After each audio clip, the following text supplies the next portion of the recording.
have your attention, please. The show starts in 10, 9, 8, 7, 6, 5, 4, 3, 2, 1, go.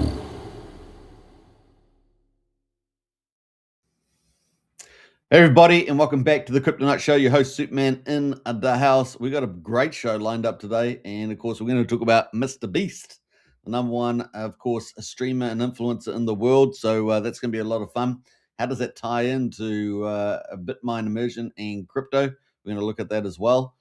Get a bit of the secret sauce out, and then of course, ETH staking Fomo is in play.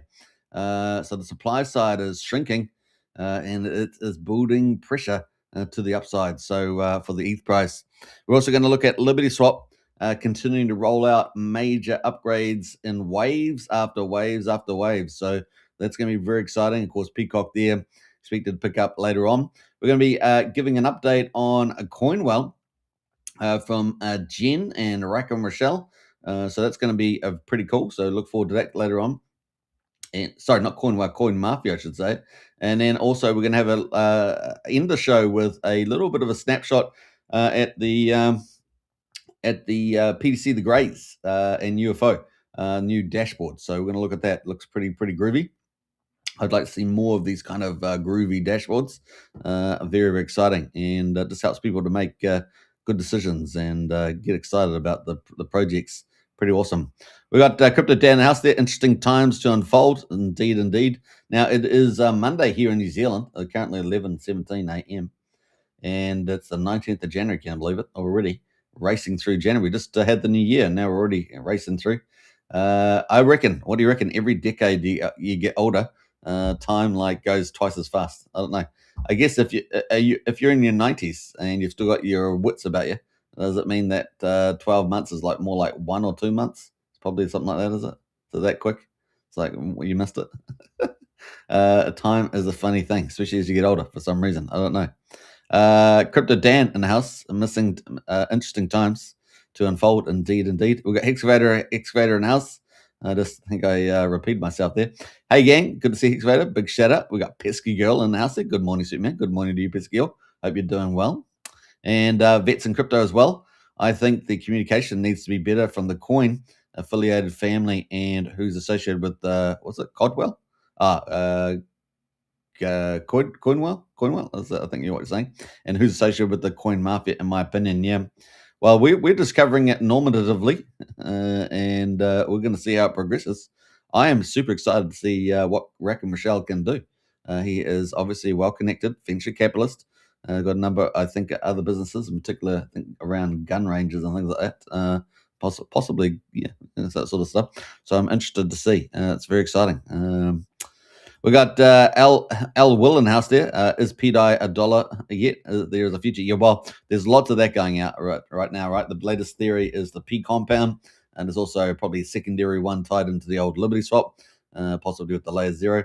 Now, I do note LibertySwap has provided quite a lot of branding and maybe utility support to PDI, so they seem to be rather interested in that themselves.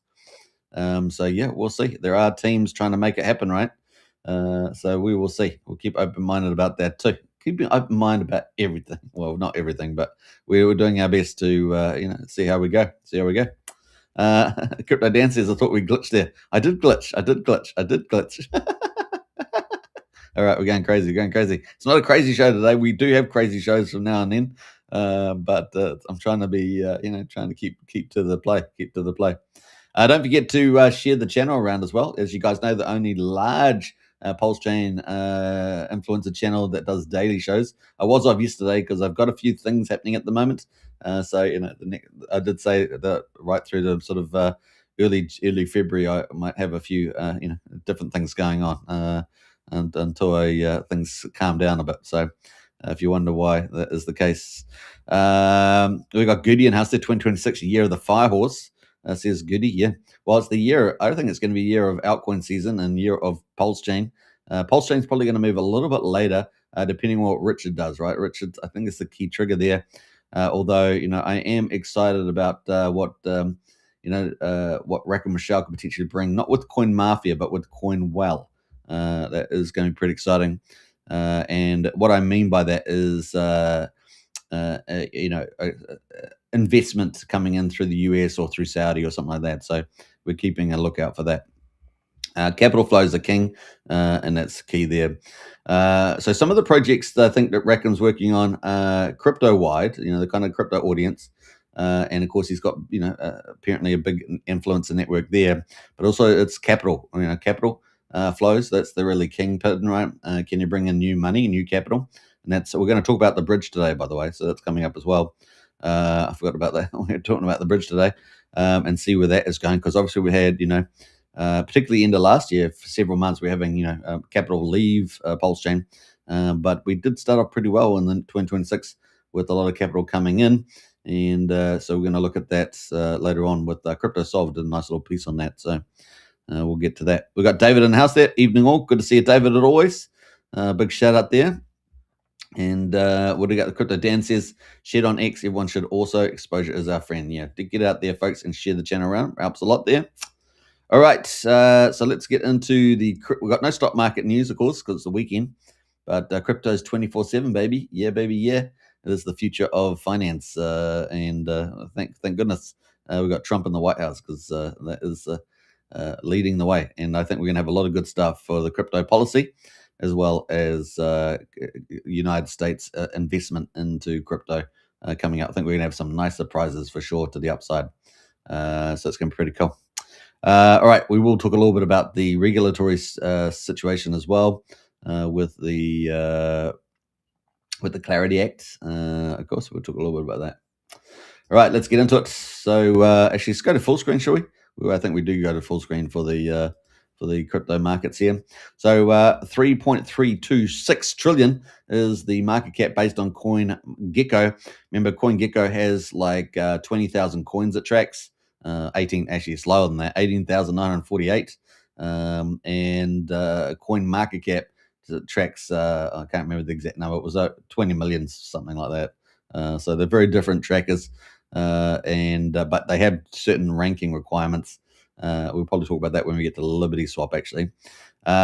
We've got the Bitcoin price at the moment at $95,439, up 0.2%. We've got Ethereum at number 2 at 1.3% at $3,350. We've got BNB at up 0.1% at $951. XRP at number 5 is actually down 0.4%, $2.06. Solana at number 6 is down 0.8% at $143. And number 8 is Tron, down actually up 0.4%, just below 32 cents. So Tron not doing too badly lately, actually. And Doge at number 10 is down 0.7% at 13.75 cents. Now we've still got the flippening of Figure Helic over Cardano, and the gap there is about $200 million right now, so not a lot in it. But the Figure Helic flipped, was it 2 days ago? Flipped back Cardano there. All right, so let's see what the best performer was the last 24 hours. Well, it was Ethereum, up 1.3%. Best performer over the last week is also Ethereum, up 7.8%, followed not too far behind by Tron and then Bitcoin. Top 100, we got Dash, good old Dash, sitting at spot number 100, but is number one performer, up 123.6% over the last week, almost 10% today. Internet Computer, which was during the bear market, was particularly was one of the leaders, right, performing. Number 56 right now, up 32%. So it's having a bit of another push higher. Monero, number 18, is up 16.5%. And we've got Provenance Blockchain or Hash up 14.8%. And then Pump Fund up 13.4%. Now, thing about Pump Fund, of course, we're going to be talking about Coin Mafia. Coin Mafia, of course, is not just going to be tied to one chain, but going to be over 375 chains. That's something that will definitely have an amplifying effect on growth, but it also creates a dilemma of promotion, right? So promotion to that. So it does have referrals in it, but you still got to get awareness out. So that is the challenge there. So it's a pumpamental, but it's also a big challenge in terms of 375 plus chains. So that is certainly, it's like I said CoinWell, which will, Coin Mafia, when we go up to, is a marathon, right? It's not a sprint. So we're going to look at that coming up.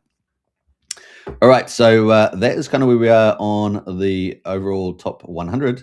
Top 1,000, we've got Surge, we've got Frax, and of course Frax there is stablecoin, right?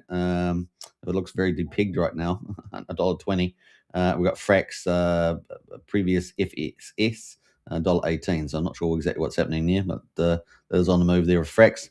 We've got trending at the moment, Axis Infinity. The Sandbox and Dusk are trending right now overall. So that is pretty much the overview of the market. Let's jump into some of the charts though. Bitcoin at the moment on the monthly there, you can see is looking pretty good. That is the monthly chart, and we've got the 50 monthly moving average in yellow. So we're well above that. So, things are looking good, guys. 2026 is hyper good. We've talked about that. We've got everything lining up. We've got monetary policy with a little stall in it, I would say, obviously with no interest rate cuts, but that's going to turn very aggressively towards the second half of the year, right? Monetary policy. We're already seeing money printing, and of course that is good, right? More money to go around has to go somewhere.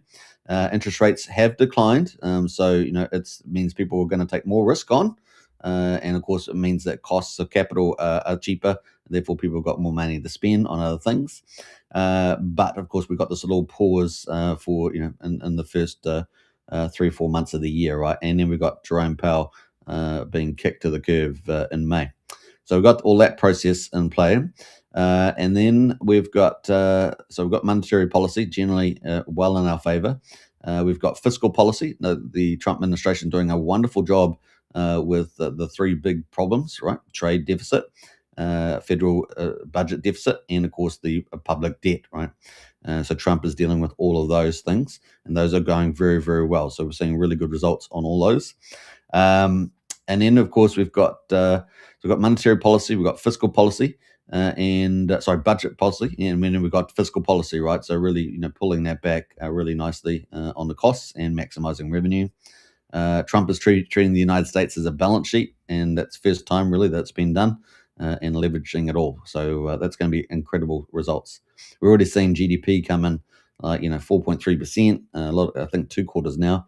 But I think with getting past the government shutdown, which impacted GDP maybe by about a percentage point, and also getting interest rates down eventually later in the year, that's probably going to add another percentage point as well. So we could see the U.S. economy start growing by 6%. Isn't that insane? That's insane numbers, guys. So that is the golden age of America. So that is kind of the play on there. So at the moment, we've got Bitcoin there looking at 95,410, entering into fantastic monetary fiscal policy. We've obviously got crypto policy as well coming up, which is looking really good. We obviously had the Genius Act. Regulations should be done by July this year. So that's a hyper pump there in July. So second half of the year is looking really pretty damn good, isn't it? And then, of course, we've got the Clarity Act, which has been stalled a little bit at the moment, particularly around Coinbase's criticisms of too much favor the TradeFi banks. There's a battle between the centralized exchanges and the TradeFi banks, who all want to dominate the financial markets overall, as well as crypto. So you got TradeFi going into crypto, you got crypto going into TradeFi, and there's a bit of a battle there. Some of them are making deals together, but others aren't, right? And then you got the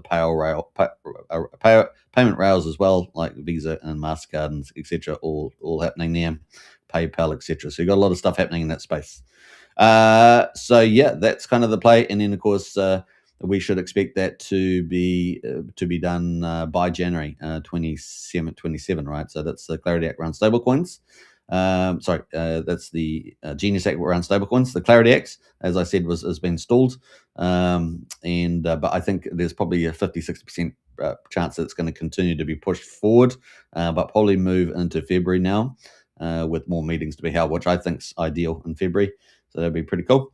And that's going to deal with the Clarity Act. Will deal with what the regulator who controls that, SEC, CFTC, I think it is, and also around securities, what is a security, etc. So that's going to be important, and a whole ton of other stuff there as well around custodial. So it's a really big deal.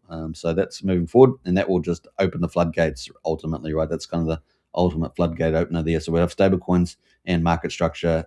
It's going to be pretty epic. So game on. So that's why markets waiting for that. So February are looking more likely now. So that's the play.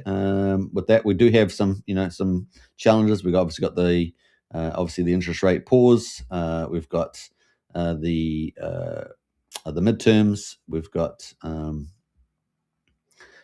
the Supreme Court around the emergency use of tariffs that's coming up. I think late January, February. Can't remember the exact date, but that's coming up as well. So we do have a few little things like that. Government shutdown possibility January too. We've still got that. I don't know whether the Dems are going to play that card since that didn't work for them well last year, and they got the midterms coming up. So those are kind of four challenges or things that might move the market down. But the actual big long-term things are all hyper-pumpamental, right? Around monetary fiscal policy, government policy, and of course crypto policy as well. So exciting times. Now we could see big announcements around crypto policy with the investment. Obviously, we know that Bitcoin was going to be budget neutral, but we could see some big things opening there to surprise to the market, to dramatic to the upside. So we'll keep a lookout for that. I'm not suggesting necessarily the US government will buy strategy outright, but that's one way of getting 1 million Bitcoin or heading towards that way. So that is some of the stuff happening right now. So we're well above the 50 daily moving average. 50 monthly moving average, I should say. Monthly moving average is at just below $66,000. We're currently at 95,400. So let's go to the daily and have a look at that. So daily at the moment, we've got this death cross that's been playing out since the 16th of November, and that was not far behind.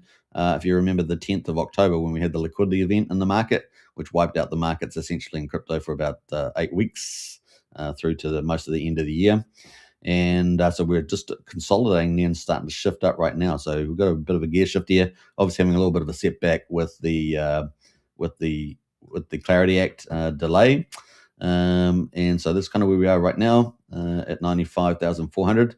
Now, obviously, Tom Lee's been talking about some potentially aggressive re-rates in Ethereum, and that if it does break to the upside, then 125K, for example, then it could get re-rated pretty severely to 160 pretty fast, which would be pretty insane. But we do see a lot of supply things for that. And markets do tend, when they do move pretty crazily to the upside or downside. And so here we are right now with this in the middle of this death cross, but we have got the 50-day moving upwards. So we are getting that upward trajectory. We've got higher lows, higher highs coming in on the daily. So looking pretty good. And like what we're likely to see is probably another move to the upside and close out that death cross into a golden cross, probably leading into February. And that's, of course, when we probably expect some action around the Clarity Act. All right, so that's kind of some of the cool things happening there at the moment. The 50-day moving average is at 92,400, and the 200-day is 99,400, and we're currently right in the middle there. So golden cross, another bullish thing as well. The market will love that. Now I don't have the any other averages on there, but you can overlay other things there too, like RSI and stuff. All right, so that is the Bitcoin. Let's go to Ethereum. Ethereum at the moment on the monthly, we've got the price at 2,568. We're currently at 3,345. Some of our recent tops, 4,400 here and back here in November, where we had was it close to 4,900, I think it was. And so at the moment we got we're just quite above the moving average on the 50, which is kind of bullish. We've had a longer consolidation phase, and I think that Ethereum, out of all the markets, stock market, commodities, silver, gold, etc., and all that, is the one that's really the one that's got the most potential to the upside. I think that's huge. Not only in terms of 26, 27, but of course a 10-year play like Tom Lee suggests. So I think that's pretty exciting. So there we go. This will probably be considered super cheap right now, this 33.45. And we've got some potentially huge re-rates going on. So yeah, the other thing, of course, is that the expectation that Ethereum will get re-rated versus Bitcoin. So instead of being about 8%, moving up to 25% of the market value of Bitcoin. So that suggests network value maybe based on 2021 of about 60,000. But if we get re-rated 25%, then suddenly if Bitcoin hits 1 million, then you're talking about $250,000 of Ethereum. And that's we know everyone's coming in, the money's coming in. So it's just about holding your portfolio and swing trading all the way there. Now, in the real economy, even though we've got the US going to be booming, and that's going to pick up a lot of other countries in the world that have got good trading with the US. Is that you still have to be really clever these days to not miss the boat. This is the chance of a lifetime. This is the golden age of America, and while Trump is president, you've got the chance to make incredible money, and of course that would be bode well for your future, your retirement, your health, etc. It is a window of opportunity, unlike anything else. So you guys are here at the right time, right place. Place your bets, get the good stuff. Don't speculate too much on the crazy stuff. I always say 5%. If you want to speculate, 5% of your portfolio, put it to that, and then you can go on off, have fun, put in some DGM wallets, and go for gold. But you want most of it in the low hanging fruit. In other words, relatively safe and with massive upside. And I think Ethereum is looking hot for that. So that's kind of where we are right now on the old monthly. Let's go to the daily. And let's have a look at that. So daily, obviously, we had the death cross, and this came in a bit later. So I think it was about a week later than Bitcoin's, and that's been playing out, starting to curl back up too on the 50-day. And we are even stronger because we got the price just popping above the 200-day moving average now. So Ethereum looking even slightly stronger. And like I say, I think it's the one asset that's really lagged behind. Obviously, there's other big plays with the big mega themes. The big mega themes, of course, are payment rails, tokenization, and stablecoins. Right, these are the big ones, particularly for stablecoins for Ethereum, and of course, payment rails probably not only for Ethereum but really for Solana as right. We're at the SVM chain with all the high transactions. So we've got a few things going on there. So that's kind of where we are. So Ethereum looking pretty damn good, just popping above the 200-day moving average right now. And we could see maybe another spurt growth here before the end of January, and then February could look very, very good with the particularly if they're able to progress that Clarity Act, which I have about 50-60% in favor at the moment. We've got a few people in the house. So we've got Rolf Kane, Superman in the house. Indeed. Always good to see Rolf. Valiant as well. Greetings. Bank of England preparing for alien disclosure. I saw that. Crazy stuff. Investors might flee to crypto. It's going to get interesting. The Bank of England. All right. We got the Luna in the house there. Hey, Superman and gang. Good to see you, Luna. Big shout out. Welcome to the chat as well. Valiant says maybe Vitalik will be the crypto ambassador to the aliens. Yeah, indeed. What's the aliens? We got the lizard people.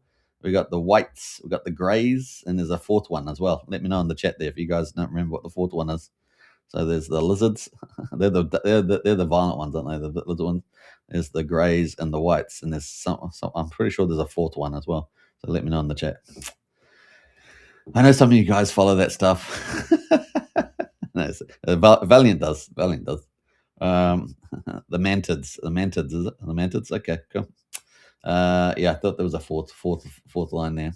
Well, it's there's two theories, right? Aliens or demons, right? Aliens or demons. So there's the two theories about aliens, that they're actually aliens or they're demons. So there we go. All right, so that's kind of where we are right now on the old ETH. Let's jump into the return so far. We've got Bitcoin right now is up 8.68% for the year. So remember, the end of last year, we had negatives. That was very sad. We had the liquidation event in October, and it was a negative 3.69%. Then November was at 17.67%, and then December negative 2.97%. So no Christmas. There was a couple of days in there that was a bit of a Christmas run, but not really much happening there. So we had a negative quarter last year, but we started this year off very strong, and that's a very bullish sign. So we've got this 8.68%. Now, we have had the last couple of years start off, green, 25, 24, 23, and we ended up with very good February and March like we did in 2024. And, March wasn't too bad for 23 as well. But we can get this Clarity Act pushed through, and then and get some more good economic data and stuff like that. I think we're looking pretty good there. Now we do have a bit of things around Greenland and the tariffs on the EU countries, as Trump's expanding the United States to the greater United States, which I think will be a pretty good thing because of the issues we have with China coming up. So China is the problem with China. China hasn't really had a war since 1969. I think it lasted about a month or so. But the problem is they've been in war. They've already been in a Cold War for some time against the West, right? So, and we're not going to break all that down, because I might get pulled off YouTube. But that's already in play. We've already been in some sort of soft war with China along a lot of different fronts. It's a whole big topic. And what you do is even though if you haven't had a war since 1969, or skirmish at least, then you got the issue of if you're building up for war, right, which they are doing, right. Their whole civil economy is also built for war. Like all the ships they make, their ships are built for war. They can be converted into war. That's how they build them, things like that. Then eventually you get to the point, well, are you going to pull the trigger because you're kind of pushing yourself that way, and that's the real risk. And so 2027 is currently kind of the window that people are suspecting, which happens to be the second year of the golden age of America. And that's one reason why the United States is ramping up their military and their resource and resource security so much. If you're wondering why they're doing so much of these things, that is the reason, so that they can deter China doing that. Because if China does go into Taiwan, they're not just going to go to Taiwan. They've got a regional navy. They're going to go into a lot of the countries around it. And of course, the US has a lot of bases there too. So it's a pretty much game on.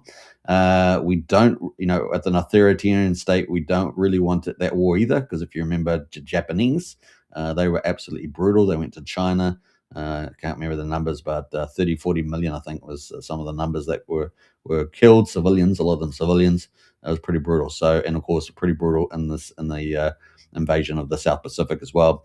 So that if they're willing to put 1 million people or so into political prisons and things like that, then it's not going to be good if they do decide to do a regional war, because regional war will go to global war. And if you're in the wrong path of the Chinese in the early stage, you will be, it could be pretty bad. So we don't want any of that stuff happening. So, power through strength is the way to go. We've seen the Democrats and liberals and progressives and globalists run power through weakness. They're very good at oppressing their own people, but they're terrible at against foreign powers, right? So this is the time to peace through strength, and Trump has been rolling that out like a boss.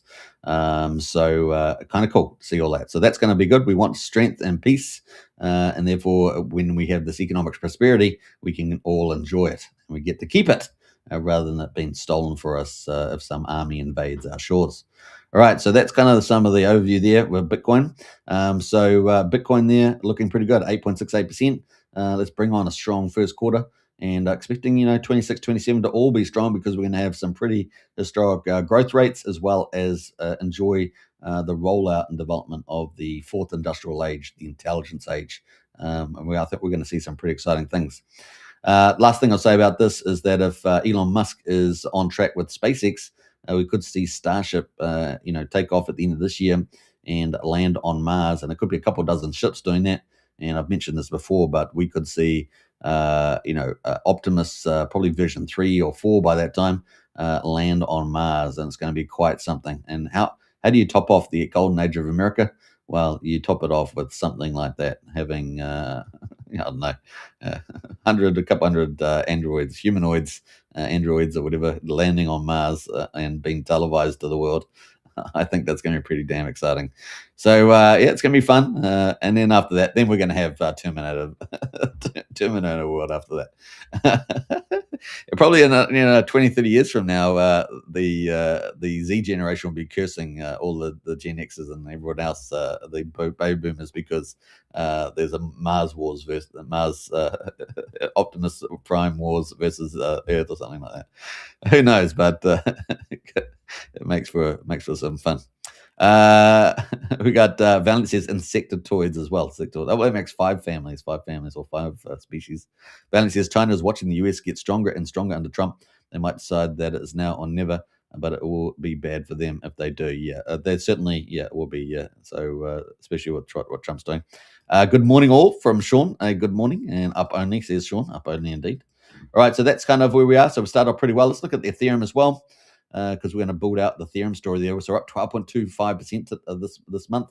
Fantastic, right? And of course, Ethereum was even worse, right? We had four red months, September to December, plus the liquidation event in December there, in October, and look how bad that was impacted in November, down 22%. So we started really nice this year. In 23 we had a nice first month, and we had a really good month. The whole first half was really good. I think that we'll probably have a good month in January, maybe February, March, but we could have a bit of a dip in the first half with some of those four risks that I talked about.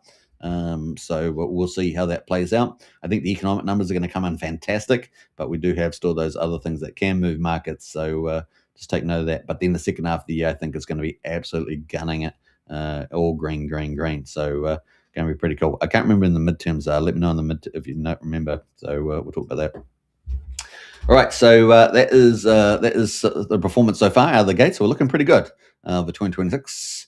That gets us into some of the title of the video, which was around Tom Lee, right? So Tom Lee, number one, MrBeast, number one streamer. Now, we did cover this the day that a lot went live with the $200 million investment, and people were going, what the heck's that for? What, has this guy lost his mind?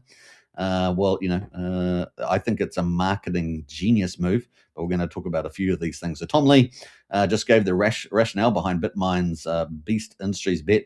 Most people are misreading the BMNR times MrBeast deal. It's not crypto investing in YouTube. It's a $200 million move to become the largest strategic investor in the biggest creator-led brand on earth. And I think there's a two-way window for this too. I don't think it's just one direction. I think it's bi-directional. Then connect that audience to Ethereum native finance, and that's the bi-directional stuff, right? So you got getting the social side of the investing, the social side of the business, but also mass adopting Ethereum, and we could see that coming up as well. So let's have a look at the Tom Lee's video. It's about 4 minutes and 43 seconds, but it's pure gold. So let's listen. I think I got the sound on. Let me just double check. I might have to add that back in just to make sure I've got the sound on here. Let's add that on. Bam. All right. So here we go. I'm going to zoom in on this too to make it a bit bigger, and let's see how we get on. In fact, we might maybe we'll go to this screen, and let's watch this now.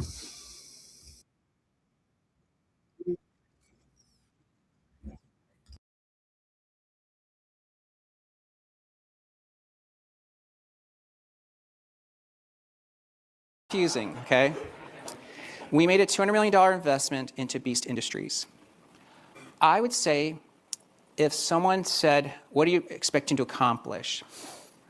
If this was just like, hey, I'm going to make a $200 million bet into Beast, no brainer, okay? Because he is, I'm going to skip around. I'm going to jump. Because he is the iconic content creator of our generation. There is nobody more important to Gen Z, Gen Alpha, and Millennials. Now, I'm looking at the room, okay? I'm gonna guess, okay, that the representative population of Gen Z, Gen Alpha is not here, okay? Because otherwise you guys would be using a lot of slang I don't understand.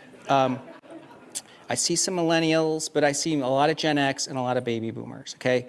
So the thing is that you might think that we have gone off the rails, but that's not the thing, okay? MrBeast is the #1 content creator in the world. And if you're not following how important he is, first of all, he has 1 billion followers, okay? 1 billion, there's 7 billion people on this planet. He has 1 in 7 people following him. But I'm going to say I only think there's 3 million people with internet accounts. He has 1/3 of all people that are on the internet following him. That's reach. For instance, he has the only person with more followers that are celebrities is Ronaldo, Cristiano Ronaldo, okay? And of all the creators, he's 1 billion. The next is, I can't really read the name. I need my magnifiers. Okay. 300 million. He is a giant among content creators. In fact, nobody's going to be able to become MrBeast again. I would say it's almost impossible for someone to, in the next 10 years, to get 1 billion followers. And he's created this organically.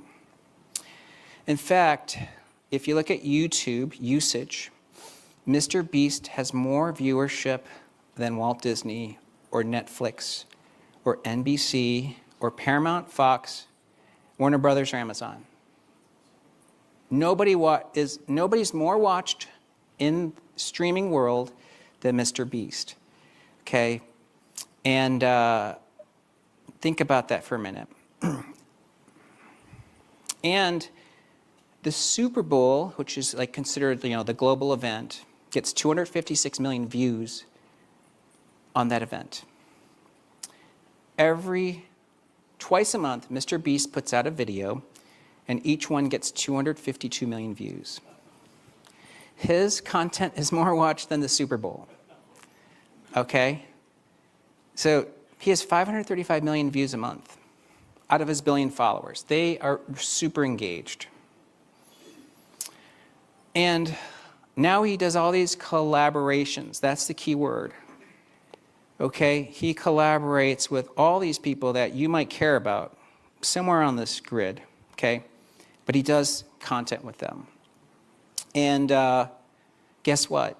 Well, actually, let me just jump forward.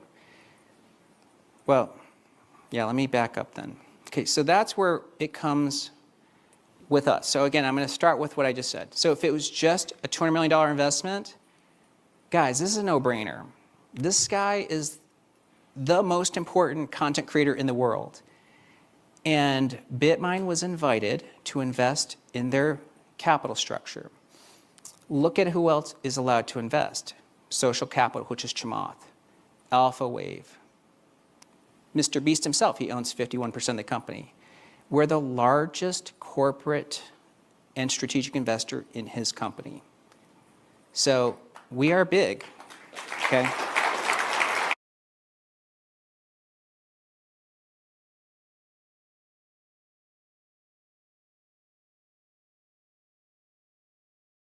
So that is the update there. Just going to remember to put the mic back on. But it's a $200 move to become a strategic investor in the biggest creator-led brand. So I think that's a no-brainer. Everyone gets that. But I think the key is that he's going to connect that audience to Ethereum's native finance, so DeFi and tokenization, and that is the long game. And of course, he's talked about a 10-year game for Ethereum. He is helped leading that whole sort of substantiation of that moon time for Ethereum. And they've got an app coming up. So they've got an app that's going to be launched coming up. And we could very well see this be added there. So we're going to see a whole ton of services there around Ethereum, DeFi, and tokenization. And that's probably going to expand over time. And that could be distributed through MrBeast, through one of his brands, because I think he does chocolate and other things like that. So, and MrBeast is just starting to ramp up. He's just only beginning his corporate expansion. And so you're probably looking at billions to tens of billions, etc., on and on and on. It's going to be a juggernaut. So a master move, I think, by Tom Lee going on here. So pretty exciting. So with that happening with BitMine Immersion, #1 strategic ETH reserve, which is currently staking right through their Maven protocol, staking their Ethereum. That was supposed to take up to about 70 days, more or less, depending on when they pull the trigger. But that is, I think they've done 1.5 million Ethereum out of their 4.2 million so far. So that's kind of the key. And they've still been buying more Ethereum, right? Because they're trying to head towards 6 million Ethereum, which is 5% of the supply. Remember, the total supply of Ethereum is currently 120.7 million Ethereum. And we've got a lot of things happening with Ethereum right now, which is also going to be bullish for Polestar. I think eventually it's going to roll, rotation and other effects, wealth effects, and the connection effects with Polestar. And I think that's where LibertySwap is really early on all this. So I think that's really cool. So Ethereum Layer 1 just broke the old narrative. On-chain activity is an all-time high, while fees are an all-time low. Weekly transactions now exceed 12 million. Median transaction fees are below 2 cents. More usage and lower costs at the same time. L2s and blobs, so it's a kind of a data data function or data storage there on the old Ethereum are doing exactly what they were designed to do. Demand is rising, costs are falling, the base layer stays secure. And remember, Pulse Chain is the first and fork of Ethereum with a full state copy. So I think we're going to get a lot of love eventually from all this. So that is kind of what we're seeing at the moment. So we've got the in yellow is the Ethereum median transaction fee, so 2 cents, and then at the top here we've got the a transaction count heading towards 15 million a day. So you can see that clear uptrend there with the transaction count. So I think that's pretty bullish. So operationally, Ethereum is looking really, really good. Let's jump over to the supply side of things. So, if the operations of Ethereum are doing really well, and I think the last EIP upgrade I think we had for Pulse Chain was about 4 months ago. So we're still running on, we have had some upgrades still running on that upgrade. So we can kind of pick and choose what we want out of Ethereum. So we got ETH supply is quietly getting tighter. Ethereum staking now absorbs 46.6% of total ETH supply, guys. So 46.6% of total ETH supply. Remember, there's 120.7 million ETH. And depending on what trading volumes are, as whether Ethereum will be deflationary or not. I think at the moment it's still inflationary, but the more volume that comes through, they could quickly start getting deflationary as well. So Ethereum staking now absorbs 46.6% of total ETH supply, 77.8 million ETH. That can't be right. 77.8 million. Yeah, I'm not sure what's going on with that number. It's locked in the validated deposit contract. Staking. 77 is locked in.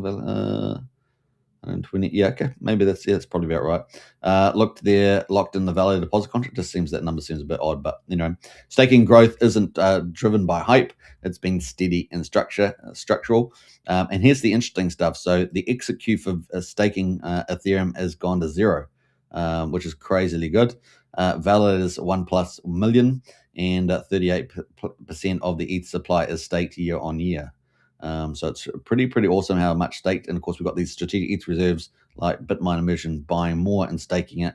Less liquid ETH on exchanges and millions of ETH there. So we've seen less liquid ETH on exchanges going from about 20.7 million down to about 16.2 million. So, about 4.5 million ETH has disappeared since the strategic ETH reserves have been accumulating it. And now we see Bitmine Immersion, in the process of staking it as well.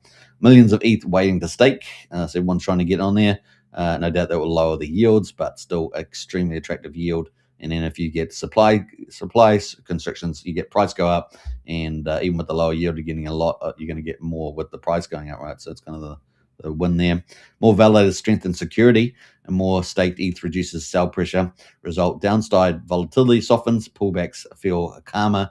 And of course, you get a more mature market, right? But in this particular phase of it, you're going to get some mad gains for relatively low risk in the context of crypto as it matures. So you can see here, this red line on this chart is showing the percentage of ETH. So we're now up to 38.4% ETH now held in the past. So we're up to 77 million there, it says. And the price of ETH there obviously is starting to climb, but you're going to see it probably catch up pretty dramatically as we get to some, sort of a supply squeeze with demand bigger than supply, right? That's kind of, we're heading there very quickly. And that's why, just like we had in silver over like 18 months, we went from, I think, like $18 to $95. We're going to get some pretty strong re-rate here as well. And of course, if you back in the bull market in 2021, that happens very quickly. But I think we're probably, if we do get a big rally in Bitcoin, leading into February, we could see, at the end of the 4-year cycle and game on, which is what we're expecting, right? It's probably more like a 5.5-year cycle.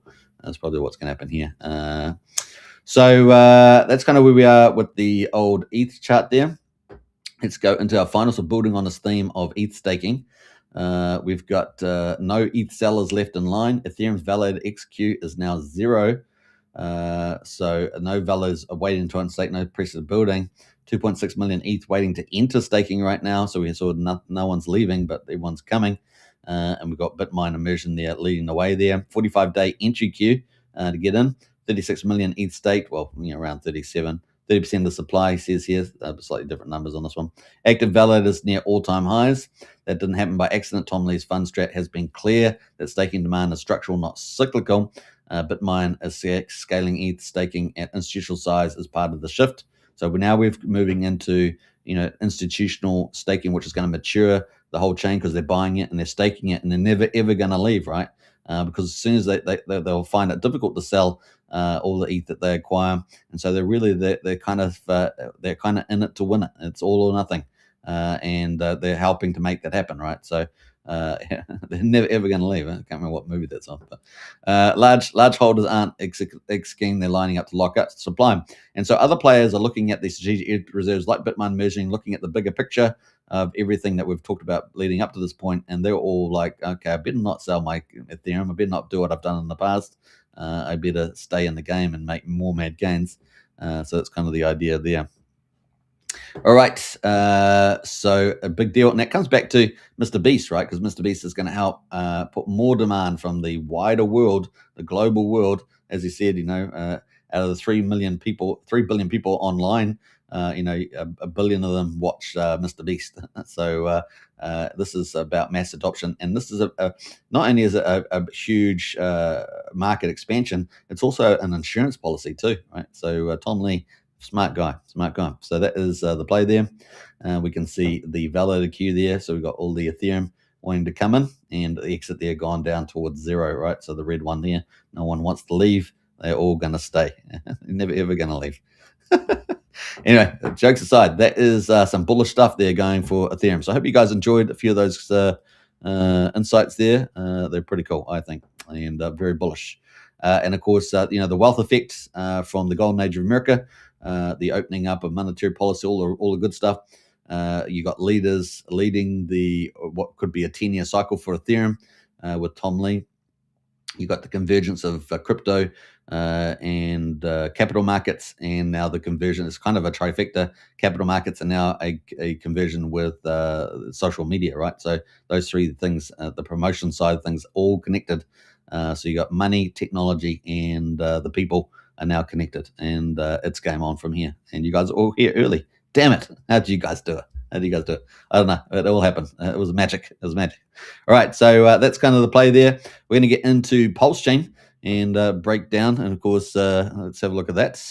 So remember that the sacrifice money, if you consider a magic carpet ride, that if Ethereum does massive gains, if it heads up towards 60K, maybe if it gets to 25% of Bitcoin, and Bitcoin's $1 million and it's 250K Ethereum, then imagine what the magic carpet ride money will be, right? It's insane just to think about that.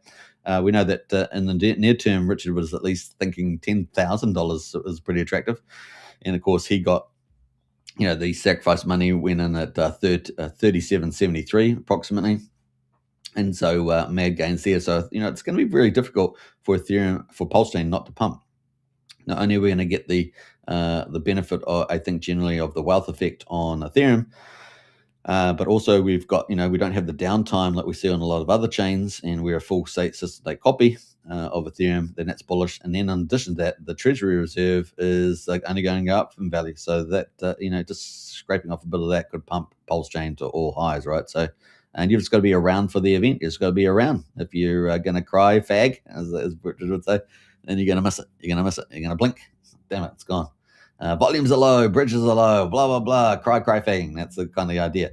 Now, I have nothing against that because, the prices are down, the volumes are low, right? So it's a buyer's market right now. But you've just got to either believe or not believe, and be around for when it happens. And we all know in crypto that it happens in a small window, generally speaking, although I think we're on a long-term upward trajectory. Some of those mad gains in a specific period, so you want to be around for that. And of course, we did have Richard, talking about, gold mad candles are easy to make these days with small liquidity. We've still got weak hands leaving and doing things like that. We saw that earlier this week, and we're going to talk about that too. And so, we're going to check out where the markets are right now. We've got Frank White in house there. Bang, bang, Pulse Gang. Good to see you, Frank White. Big shout out. And we got work for crypto as well. Let's keep building and make Pulse Chain great. Absolutely. I love that attitude. That's great. All right. So let's have a look at Pulse Chain markets. And let's see where we're going here. Bam. All right.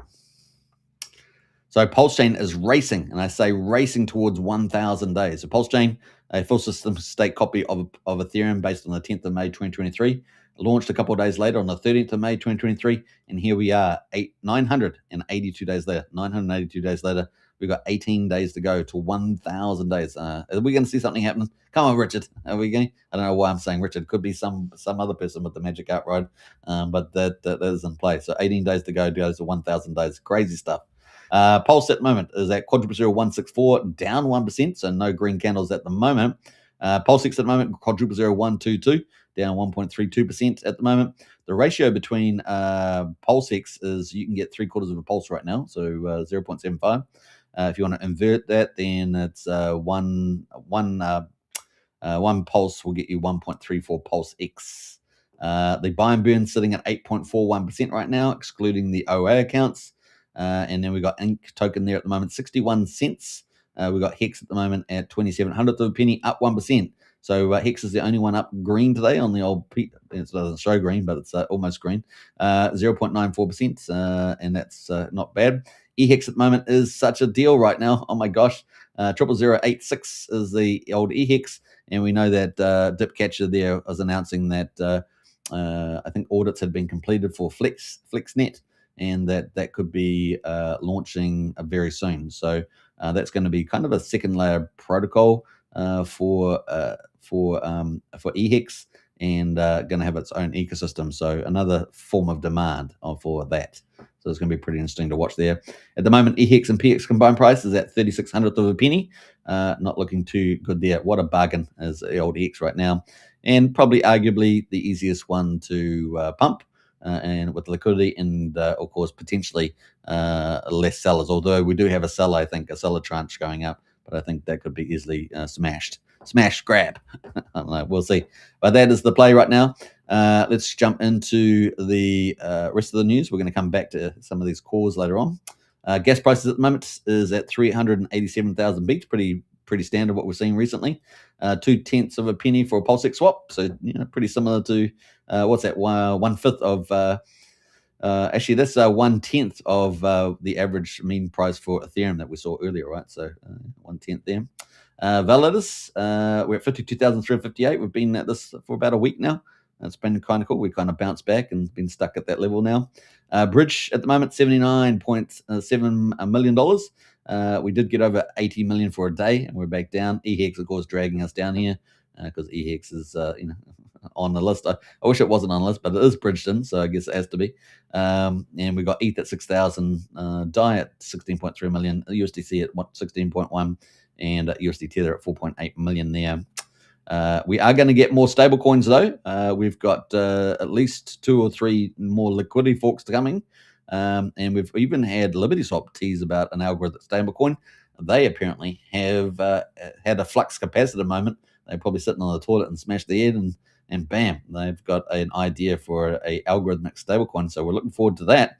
And of course, as you guys know, we're also looking forward to PUSD Algo, although that's waiting for the Signum Oracle, and the Signum Oracle is subject to Tetra going commercial. It's currently on demo right now, and we're expecting that in February. So, and hopefully we'll get a PUSD Algo update there as well.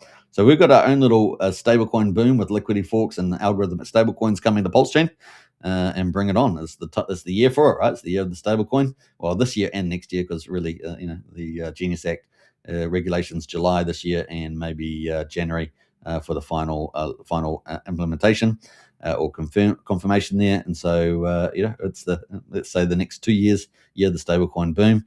Of course, Secretary Scott Bessent has talked about $4 trillion in stablecoin boom. I think we're up about 300 million or so, I think, on Ethereum. So yeah, it's game on CoinGecko, I should say. But most of it's on Ethereum, right? And so boom time. Why not? Pulse Chain is doing pretty well with the liquidity forks, and we are excited for Vault 369 from Fast Abdul, the first multi-chain, multi-collateral liquidity fork. Pretty exciting. And we also possibly could have the 2 best decentralized algorithmic stablecoins if LibertySwap idea comes to market, and of course PUSD Algo as well. Yeah, it could be pretty exciting stuff in the old Pulse Chain on that storefront. So not bad. All right, so let's jump away and get into the Pulse Chain markets. we're on a pretty low volume today. We're coming off the weekend, right? Still Sunday in the US. And we have got low volumes, 3.6 million. So we're really quite low today, 3.6. We do have a few tokens launching. Now, as you guys know, I cover the top 100 trending on Deck Screen for PulseChain. So it's no endorsement of any particular token.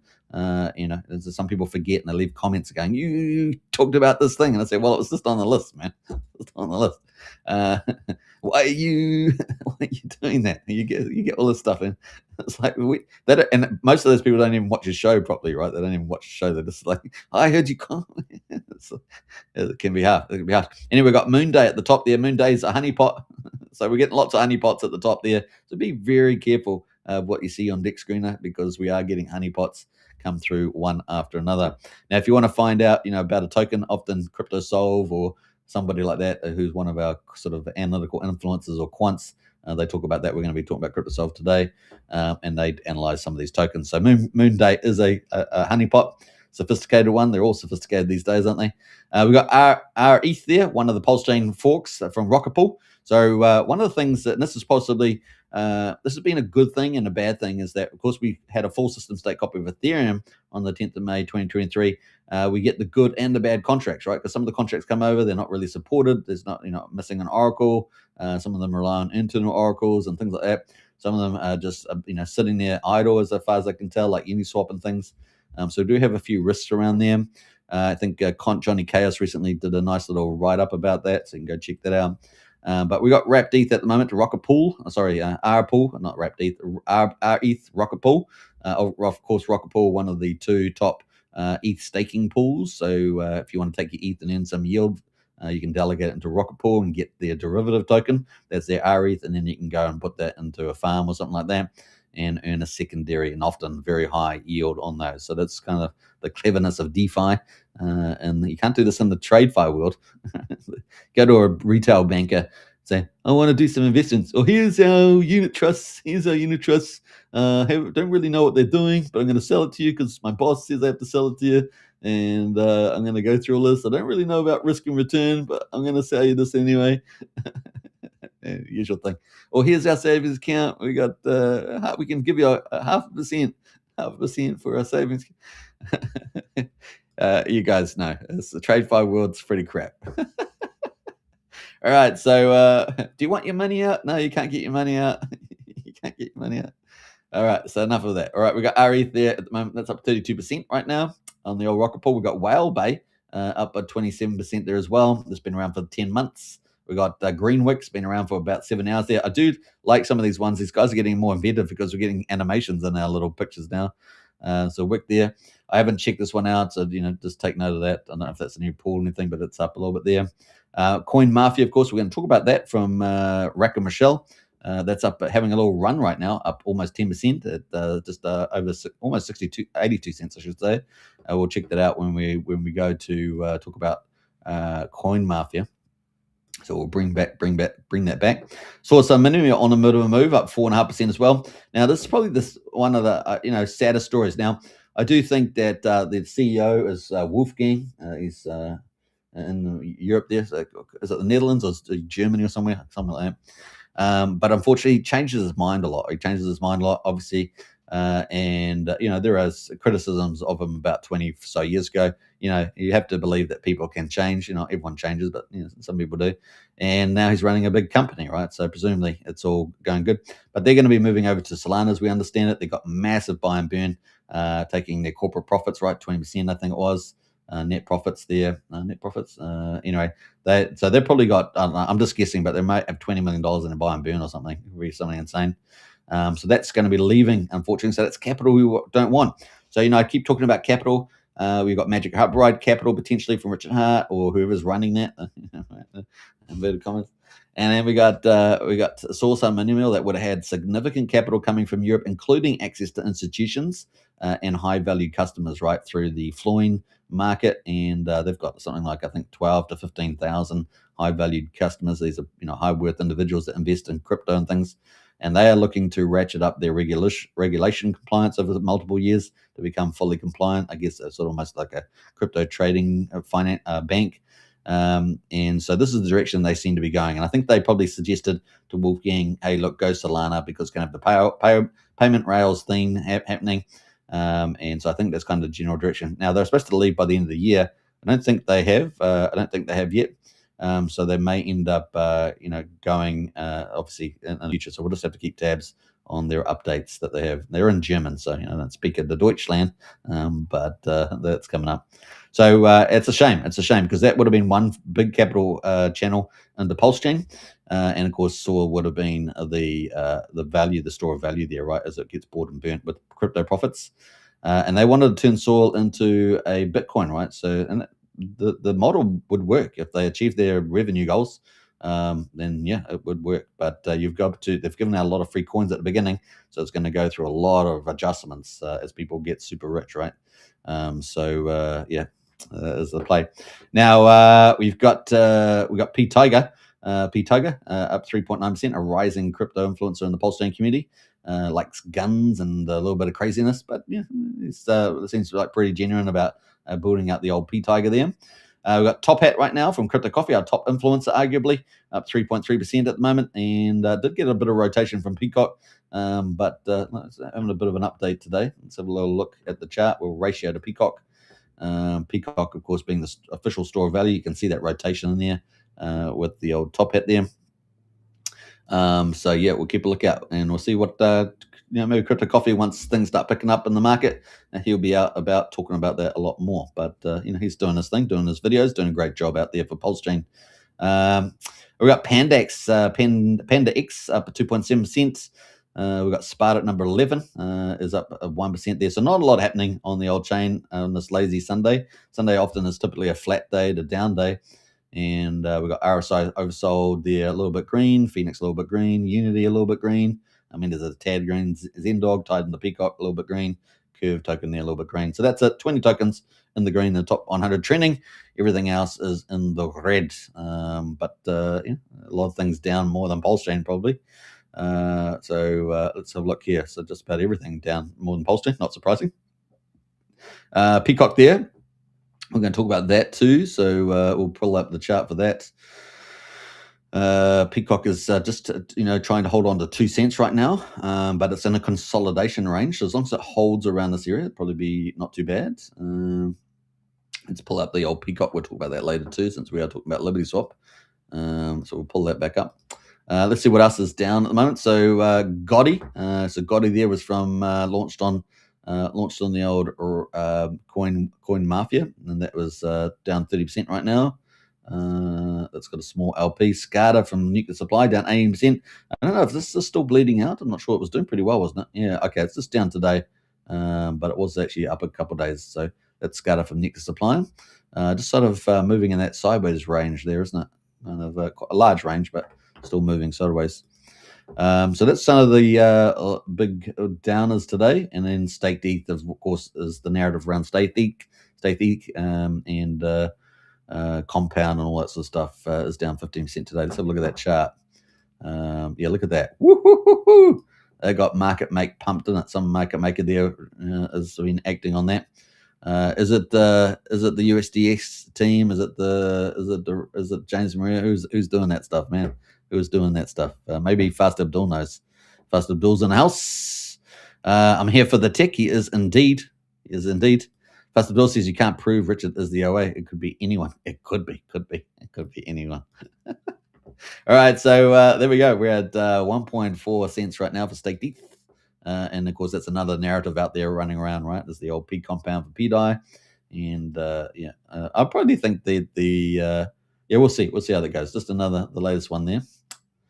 All right, so that is where we are with the markets. Let's go into Pulse Chain and have a look at the Pulse Chain chart here. And we're up to now in 3 minutes on the live. We're having a lot of fun here, though. We started a bit earlier so that we could have a slightly longer show. Pulse Chain, where's it all going at the moment? So it is looking kind of at a crossroads right now. Won't be shy from there. We've had a waterfall of selling down here. Now, if I add back the overlay, you can see this purple box here is the end of the SEC. In other words, SEC dark clouds for 2 years. We had a nice rally out of that. People enjoyed that. But since that time, we've been down. We've had obviously a number of large players to continue to sell down the charts as well. And of course, we had the liquidation event on the 10th of October as well. So, everything pretty much down. If we look at the longer time horizon, all the way from the 10th of March 2024, we've essentially been going down, right? Even down on the longer time frame. So taking the shorter time frame, we've been having a waterfall down. We got all the way down to 4 zeros, 12.55. And now we're riding at the moment on the 9 moving average and the 21-day moving average as well, which is in purple. I normally don't have that in purple, so let me just change the color on that. I normally have it in turquoise, I think it is. And so that is where we are riding there. So we're going to hold on to this level right now. Let me zoom in on that a bit more. Trying to zoom on that. Let me pull it up. All right, so we are testing right now the 21 moving average. We really want to hold that. So we're at a crossroads right now with the old price. If we do break to the downside and there's not enough good news, then it's we're going down. And that's a bear scenario. We don't really want that to happen. So fingers crossed we can hold on to around this 21 moving average, which is at 16.13. We certainly, the all-time low there is now 12.55. So the bear case there just back down to that. Maybe we do a double tap would be 22%. And of course you wouldn't want to go past that. So we'll see how we get on. And we've had some sellers, right, selling out over this last couple of days. So we're going to talk about that in a minute. We're testing that line, that 21 moving average there on the daily. The RSI is at 50, so it's a reasonable place to bounce. So fingers crossed, we're really at that crossroads. That's all I can say right now. On that, we have got a bullish cross with the 9-day moving average. So it's let's say it's 60% upwards, 40% down at the moment. We'll see how that plays out. A very bullish move would be getting over the 1750 mark. So if we do get a nice little pump there with a bit of money coming in, that could be pretty good to the upside, just improve our bull case rather than our bear case. That's on the daily. The weekly at the moment on the chart, we're down on the RSI at 35. So, just humming around here. So when we do move, it's going to be pretty nice to the upside, and we could at least get to the 50 on RSI, if not, up to the 60s plus. But man, a full-on run would be, a nice little wave up. And then get overbought later on once we're re-rated dramatically in the old price. So that's kind of some of the marks there. We're still below a lot of the moving averages, of course. The current 21 weekly average is at a 2,424. So getting back over that would be pretty nice. Let's see how we get on. We've got a lot of things potentially coming up. ProveX, of course. Richard Hart's moved there around that. How he sets it up, most likely on Pulse Chain probably with Pulse. But here's some other things that could happen. He could launch another protocol, not even ProveX, not even around that. And he could also have another sacrifice, a supply sync. There's a couple of things that he could do to actually really rally the chain. And if he did it together or in very quick succession, it could be very, very bullish. And things turn around pretty quickly on thin liquidity, right?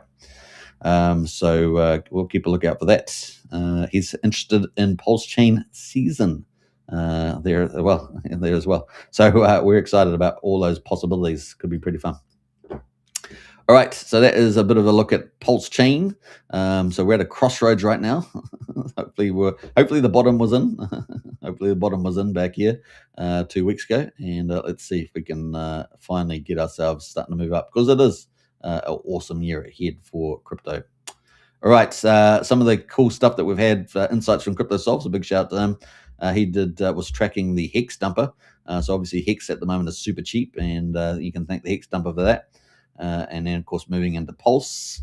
So we got our Hex dumper from earlier today looking to make a full exit. Just offloaded his Pulse X and ink bags into Pulse, sitting on 15 billion Pulse, $250,000.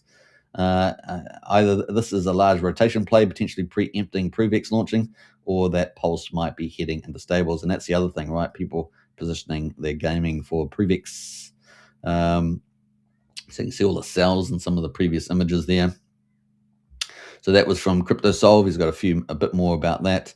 The guy was pretty much all out, I think, as well. We got this update from 30 minutes ago. So far, so good. Bottom on the 1st of January. Is this a brief reprieve or the start of a sustained uptrend? We retraced a little bit from the local top around the 10th, but Pulse is still up 27% since the 1st. So that is the key move. So can we hold on to that? Big deal there. And of course, we've obviously had some more sellers coming in. So yeah, that's kind of where we are. Let's jump over into the bridge update. And we got this up from CryptoSolve as well. What does this look like nearly 3 weeks on? The Pulse Chain bridge appears to have found a bottom as the new roll in with a 3.3 million increase in TVL since the 1st of the month. So obviously we've got the price move since the beginning of January. We've had pretty good friendly price moves. We seem to have the bridge seem to have stopped traumatizing itself. And it's potentially game on. So definitely some bullish signs for Pulse Chain. General crypto is not the only one getting it. A significant portion of the TVL increase is due to increase in the prices of ETH and EX locked in the bridge contract. However, it's important to note that stablecoin values have also been slowly climbing. We've reported 4 months of negative flows previously, but the tide is turning. How will things look by the end of January? Or will we continue to hold the bottom? So people are going to be looking for that as well. And we're looking forward to getting a bit of a move on with the bridge. We want to see that capital reversal, just one of the bullish things to come in. And of course, that could be fed by a couple of things. As you guys know, I talked about Sun Minimum would have been great. We've got all the capital from Europe coming in. And of course, from America, that is really, as I can see it, Raquel Michelle or Richard Hart or something like that, and maybe a few influencers and some rich guys, like the older guys that invested in Hex in 21, investing in Pulse Chain. So I think from memory analysis was about 1/3 of the top ETH whales had invested in Hex in some form or another, and during the last bull market. So it's about some of those guys thinking there's an opportunity as well. And not listening to Ivan on Tech with his comedy show. But let's move on. So that is looking pretty good. So some early signs for 2026. We'll keep a track on this and see how we finish for the bridge in January. And Pulse Chain holding on to this a bit of an up movement in the last couple of weeks for January, opening January. And we're at a crossroads though. Let's see how we get on. Looking more positive than not, I think. So we'll go 60-40 at the moment, 60-40 on the upward movement there. All right, we've got LibertySwap, of course, is bringing the alpha, and this is exactly what we need. So we need top capital, but we also need top tier DeFi, right? We need top tier DeFi, right? So and that will in turn be another catalyst for capital coming in, right? So LibertySwap has been absolutely crushing it. They've been very consistent. They've been rolling out just an absolute juggernaut of a DeFi system, and it's at the frontier of capital efficiency, capital management. It's at the frontier of bridging, swapping. It's at the frontier of privacy, and that's continuing to roll out.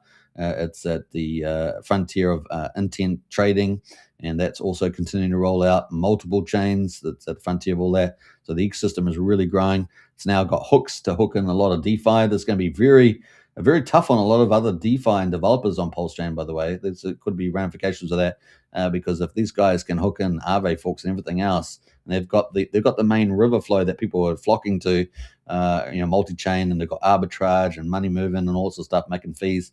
They can start running away pretty quickly, especially as the market starts to move up. So, LibertySwap is a catalyst for the market moving up, but it's also going to be a beneficiary of the market moving up, and it all can increase pretty fast. Those fees can climb pretty fast when you've got heaps of tokens and multiple chains and multiple products all running at the same time. The fee expansion could be take people off guard there.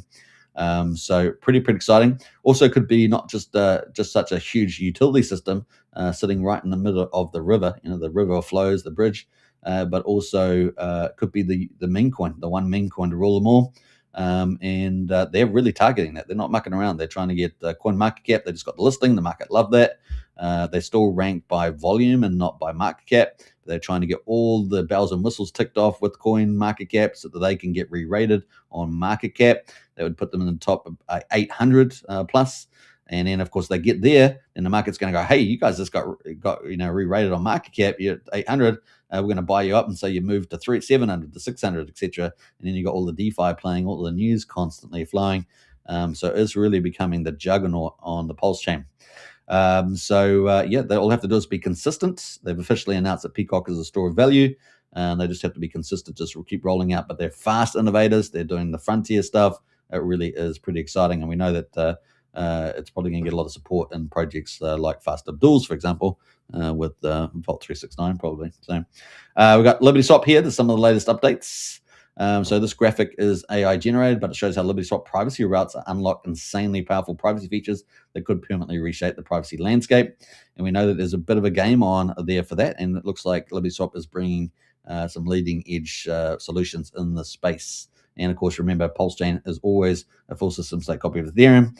And so we've still got price discovery playing out. And this is a huge opportunity here. So we've got all these different chains, base chain, Solana, not just doing EVM chains, but SVM chains as well. And that's wonderful access. Isn't it great to be able to just go from Solana to the Pulse Chain and Pulse Chain back out? I mean, come on, guys. This is just, they've really opened up the floodgates here for Pulse Chain. It used to be a big frustration for a lot of people, right? They want to play on both ecosystems.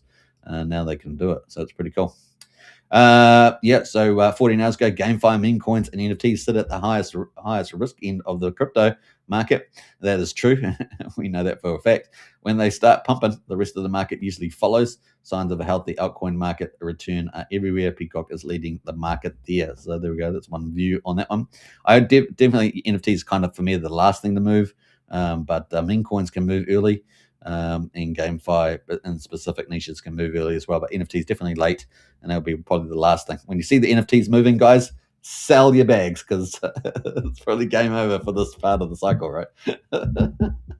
NFTs, man.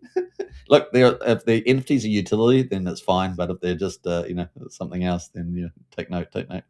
All right, so we've got Zero Trust there, part of the trifecta, is it? Tied into the old Peacock. Building out the ecosystem as well. 6 hours ago, LibertySwap says they will start to worry if Ethereum faces new issues when the network is pushed to its limits again. Last time the problem was gas fees from 2018 2025. Of course, we've got second layer protocols and all of the upgrades since then. In 2023, the Ethereum, we will still get some spikes, but that is the good. In 2023, the Ethereum blockchain experienced 2 brief incidents where blocks failed to finalize instability that introduced real risk. These problems will return in different forms, and they can be extremely damaging to Ethereum security and to all the value on the network. Calling for security is not a joke. Absolutely there. We got Vitalik in response to Vitalik there. We got the Dragon engines, haven't we? The Dragon's engines there, I think. They're using it on Starship as well, I think. We've got Sean in there. Sean, you're everywhere. You're everywhere there. So that is a little upside there. So they're commenting on a lot of market stuff. Kind of cool.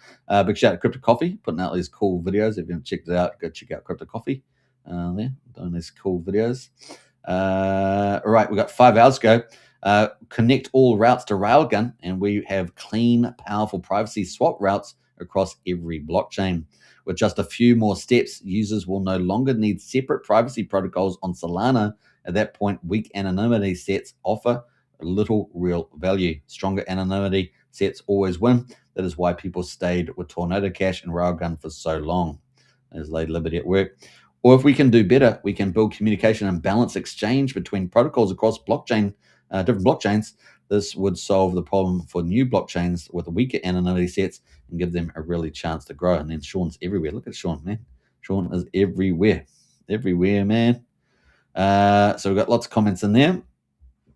All right, let's keep moving on with the old LibertySwap updates. Now, we're getting up to what I wanted to get to. This is kind of the main post for today with LibertySwap. We are moving fast to roll out major updates and a full UX rework. So UX means user experience rework there. So give me a refreshing, probably easier follow user experience there. Other blockchains are accelerating too, and we have no time to lose.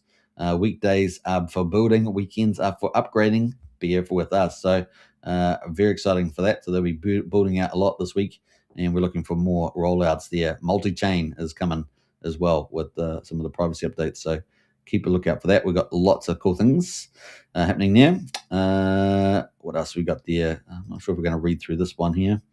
But it's all game on here. Just trying to see which ones I was going to read or not. All right, so we're going to bounce out of there. You can go read some of these posts around technology.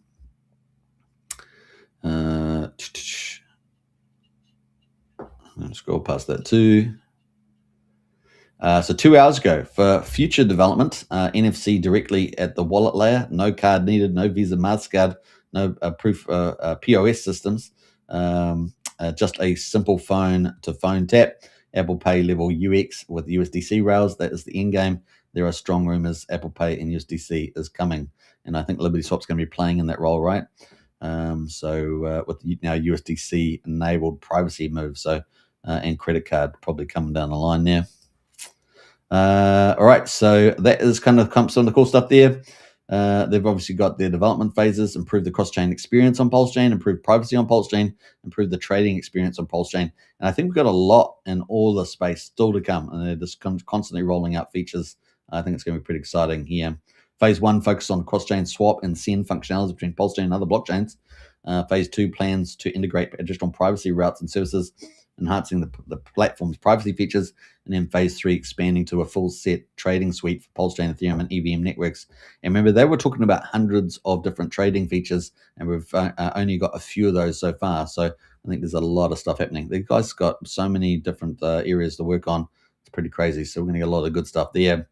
A lot of this stuff is very close, guys, to launching. And so this is going to be just a huge setup foundation for the year ahead with the old LibertySwap. Now, LibertySwap, of course, is putting their value into Peacock. Peacock there is their store of value, just being tested at the moment around the 2 cent mark, but nice consolidation in here. So got a consolidation between 1.76 and 2.1, let's say just below 2.2 cents. So got a little bit of consolidation there. In these areas here, this is when we actually had the technology upgrades, right? So we had Railgun launch and the V2 rollout at the end of 2025. And then we get the market then re-rates the coin, and then we get a re-rate in the market by the market. Interesting times there on and upwards. So, we got a good chance of Pulse Chain can hold the line where it is right now, get a nice little movement to the upside. We got the bridge stabilizing. We get a couple good projects, couple good capital flows moving in, and maybe Vault 369 is one of those key ones. I mean, it really is could be pretty helpful for that. And then up to the right there, and of course ProveX as well sitting out there too. So. This is looking very good. The RSI is cooling off. Remember, it was very overheated, and we're down at 61. So just a nice cooling off in this consolidation range. Very, very nice for the Peacock setup. And as I say, with the coin market cap, it's currently rated around about 4,300 or so on the ranking. If it switches from volume to market cap, it jumps it straight to 800 plus on its market cap of about 17, 16 million here. It's probably even dropped a little bit further now that the price has come back a little bit, but that it's a pretty big number. I think it was about maybe let's just say it's around 80x or so to get up to the top 50, which is their target, right? And of course that would be pretty exciting. I think it's about $1.50 or something. Pretty huge upgrades. They posted out some pumpamentals the other day of $3 that would put them actually in the top 35 on coin market cap.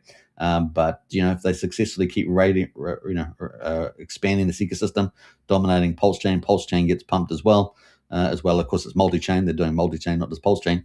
Could be pretty exciting where this all goes. One day at a time. It's a marathon, guys. It's a marathon with some cool sprints in the middle as we go. All right, these guys are definitely sprinting. I mean, the LibertySwaps are really rolling out pretty damn fast, and I think it is really the shining light on the hill right now on a Pulse Chain. But we've got some other cool projects as well. Vault 369 definitely looks like it's going to be a good TVL contributor, and of course leading the frontier DeFi with multi-chain, multi-collateral liquidity fork coming up as well. So we've got to be excited about that. And then we've got Coinwell too, right? Coinwell's coming out, could be quite the juggernaut. I talked about the losing Sun Minimal in terms of its capital flows, and that would have been massive. But also, from the US point of view, we really have people like Rack and Rochelle that potentially have networks into US.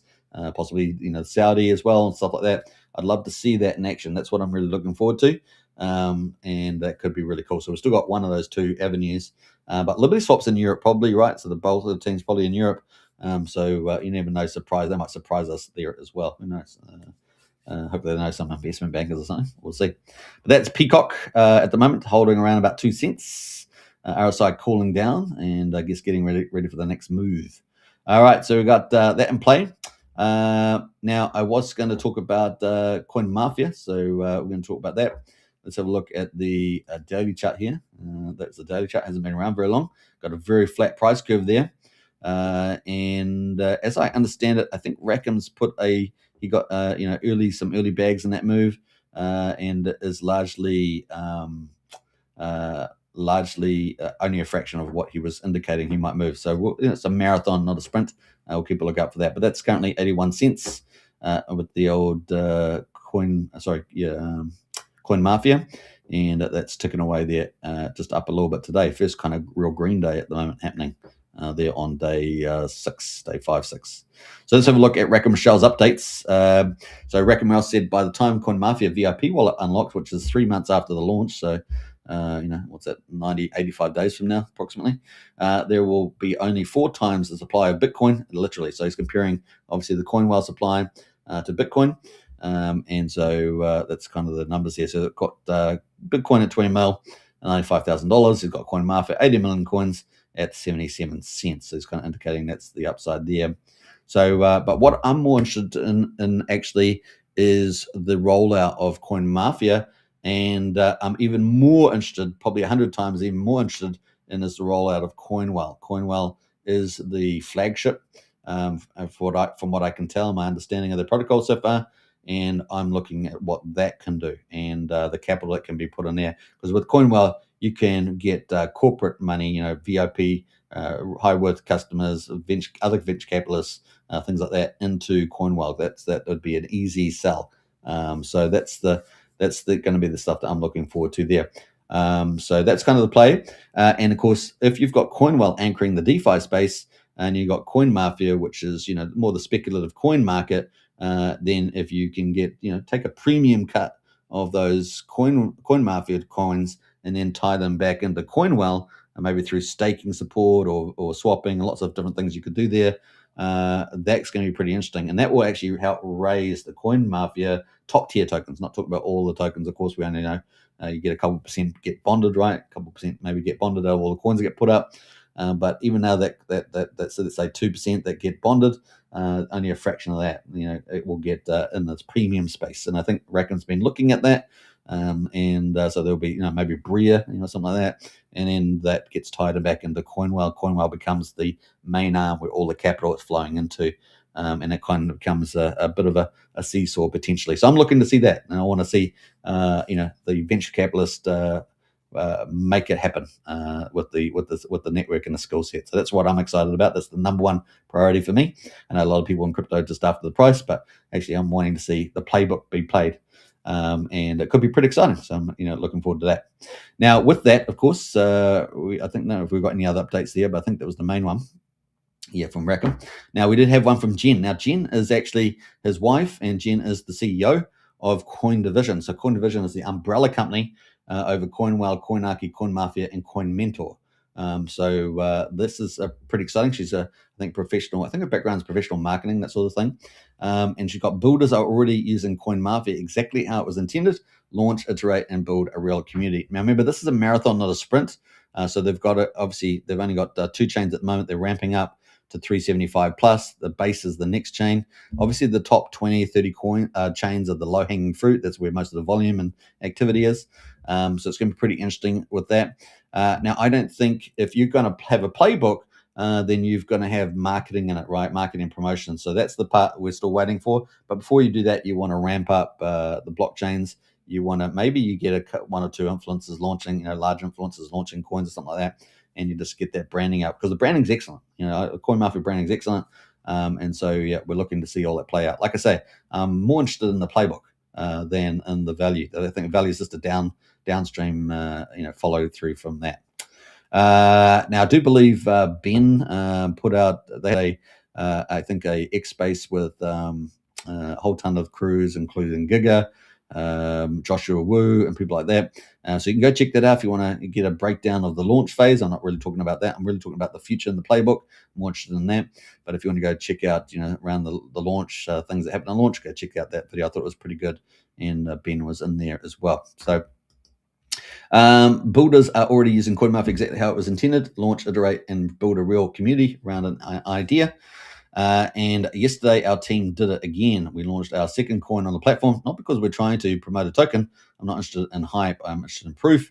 Proof that Coin Mafia X isn't a concept desk or a promise. It rails, it works. People are actually creating something from nothing. Deploy it and watch the market respond in real time. This is what I care about: a platform where builders don't need background dev favors, a platform where launch isn't gatekept, a platform where the product is strong enough that the team uses it same way everyone else does, over and over, until it's bulletproof. If you can build on the community, you can build a coin. We're building the rails there. So you can see the marketing is pretty damn good. We're going to keep a lookout for that. Now, that doesn't mean that coins are going to be successful. I'm not talking about that necessarily. Obviously, you want successful coins to make the platform successful, but it's just the first 5 days, so we'll see what happens. Everything is entrepreneurial, right? So, and we know 5% of entrepreneurial stuff typically fails in the first 3 to 5 years. But this is a venture capitalist, and you've got some skills with Jen. So I'm really excited to see where this all heads in the future. So we're going to keep monitoring and the evolution of this, and success breeds success. So we'll see. It's going to be fun. I've waited many years to see Rackham use his playbook, and I know he's been wanting to launch these projects for some time. And I think the tie into CoinWell is going to be very key. As well, and also the influencer network that he's talked about as well. Those are all balance sheet items, and I'm excited to see it. All right, lots of innovations could come into space as well. Now we've got Super Snake in the house there. Hey, Superman, can you look at the Atropa chart? Since we lost 5 cents, do you think we go back to 3 cent range? Now, I wanted to do a whole video on James Maria and his ecosystem, Super Snake. I've just got a lot on at the moment. In the personal life, so just trying to get enough time to do that, but I'll try and do that. Get Hex is in the house there. Does Rackham sell on his own followers, or is that all speculation? Well, Rackham will be he'll have profit motive just like everybody else, but he is trying to build I think he's actually trying to build an ecosystem here of top quality protocols. If you do want to get more info, Get Hex, I would definitely go watch that stream from Joshua Wu. Had a lot of people on there, some people that were involved in picking up Coin Mafia token and all the rest of the CM token, which was the kind of the false launch one as well. So you can go check out all the issues there. It was actually a pretty good summary, I think, of a lot of things going on. Hexamoto says Gotti. Yeah, Gotti was launched by the team there. All right, so we're going to keep a lookout for that. And I'm really excited to see Jen's role in the Coin Mafia. And like I said, it's a bit of a marathon now. So looking forward to see that play out. Now, Coin Mafia itself is alive, and we can see that. Let's go see how many chains it's got so far. So it's still got only Ethereum and a Pulse chain, which is fine because you want to build up. But base chain is going to be the next one, as we understand it. So base chain coming there, targeting 365. Now we've got 5 pages to, I think. Let's have a look. So yeah, 5 pages of coins so far launched. That Superman one there, by the way, is not me. You guys know I'm not even talking about it, so it can't be me, right? So that is not me. And you'll get other people there, launching lots of tokens there. KFC, KFC, make me hungry. I see the KFC, make me hungry. What else we got there? We've got Gotti. So Gotti there. Let's have a look at the ones that actually have launched by chain. So we'll look at Pulse Chain. Let's go to bonded. So you got bonding curve, which means that it's trying to graduate, and then it will go to PulseX or whatever, depending on the DEX it is, depending on the chain. But we're going to look at graduated. So we had 5 the other day. I looked at what was the last time I covered CoinWell? 3 days ago, maybe. I didn't stream yesterday, so it might have been about 3 days. And we had 5 been bonded. So now we've got 8 bonded now. So it's pretty interesting. We've got Coin Mafia 8, John Gotti. So this is the one I think yesterday that Hex Motor Plus is talking about, Ian. And that chart, we saw that only when we went to top 1,000 trending, it retraced 25%, which is not uncommon, right? People are going to get profit taking on the launches. Thank you, Superman. You're most welcome there, Get Hex. Joshua Wu, I think has got the stream link there for this space. It's an X space one there. It was pretty good, actually. They covered a lot of the issues. I'm not sure where it is in the in the things. You might have to fast forward a little bit. But Ben is talking in there. What else? We've got Coin Mafia app, John Gotti, Pulse Mafia, Chivo there, PDI, Wanted, and Bria. So it's a bit controversial around the Bria launch there because obviously there's the original Bria that's going to get supported for Coinwell as the AI agent. So I'm not sure I think that got trounced. I think the price got absolutely smashed on this Bria. So I think the original one will still be the dominant one there. But this is the Mafia coin at the moment. So just the beginning. We'll keep watching, guys, and seeing it evolve. Sometimes, there's a little crawl, a little controversy, a little crawl, and then ramp up, right? And that's kind of what, that's kind of what Rackham is talking about or teasing there with the old price. So we'll see. Nothing is investment advice, nothing certain. We're watching, like I said, I'm mostly interested in Rackham playbook and skill set. I'm really excited about that. And, obviously a big venture capitalist worth a lot of money. He's been waiting for years to do this. So I'm excited too. I've been following him for years, and it's going to be a lot of fun. So that's kind of the play there. At the moment, it's just under 81 cents right now, and 85 days until the first whitelist of people get unlocked. Apparently, they're going to be random every 6 to 8 hours, but I don't know. We'll see. See what happens there. I'm not too interested in that at the moment. I'm really just interested in the rollouts of the ecosystem. And he wins, and the protocols wins. Then Pulse Chain and will win as well. I think so. Kind of cool. All right, so let's see. Let's watch out. The last bit of what we're going to talk about is the Grays. We're doing quite the long show today, hour and 35 minutes. But this is a new dashboard for PTC the Grays. PTC the Grays, of course, one of the biggest communities on Pulse Chain, without a doubt. Along with PDI and a few others. We've got PTC the Grays and UFO, and this is our first DAO token on Pulse Chain. Certainly been one of the most best value plays on Pulse Chain in history. Obviously, it's had quite the retrace since then. And of course, people are looking for a second round there as well. So we'll see where that goes, but it certainly seems to be finding some sort of floor at the moment. Let's go to PTC the Grays, the new dashboard, ptgc-ufo.com. And if you want to find out really good insights analysis about this, go check out Prairie Banana. He's an influencer that specifically covers PTC to UFO, and there's probably nobody that knows it upside down as much as him. Maybe a few other people, not influencers, but who knows. But he's the only influencer out there that really lives and breathes this stuff. So PTC the Grays, the first DAO token on Pulse Chain, and we got this cool dashboard. Not sure who made this dashboard, but it's pretty cool. We also got this is what I want to see. I'd like to see this for Coinwell. So this would be cool for Coin Mafia. To have a dashboard about all the tokens, volume, supplies, and everything like that. But not just for Coin Mafia, but actually other protocols too could do with the dashboard. You can do really fancy dashboards, very sort of futuristic, which I like. Now I'm thinking of things like EVE Online and other space games which have these cool UIs. That would be really cool, right? That would be really cool. This is not bad though. This is a pretty nice looking dashboard, as you guys can see, and it's got things like market cap, volume, liquidity, etc. like that. Holders, holder counts, their tokens and LP, 24-hour transactions, so you can kind of see the health of the ecosystem. I do like charts, guys, and so I'd like to see more charts. Now, if you go down to the pools, you can see the charts of the pools, but I actually would like to see charts where even if you have to snapshot like UDC at the NDC day and you start snapshotting, however they have to do it, I'd love to see charts of volumes, trackings. Now, obviously, volume you can just track with a chart, but I'd love to see that. But you can see that volume is down to 60% on the 7-day average prior, right? Because we had this run up in the beginning of the year. We got transactions there is up 27%, ironically enough, 486 as well. And don't forget, pretty much a lot of chains are bogged down by bot trades as well, and market makers, etc. So yeah, that is kind of where we are. So almost 17,000 holders in PTC the Grays. Not bad there. I don't know how many dust wallets there are, but that's pretty impressive. So definitely one of the largest there. We've got the burn supply there. We've got the value generated for PTC.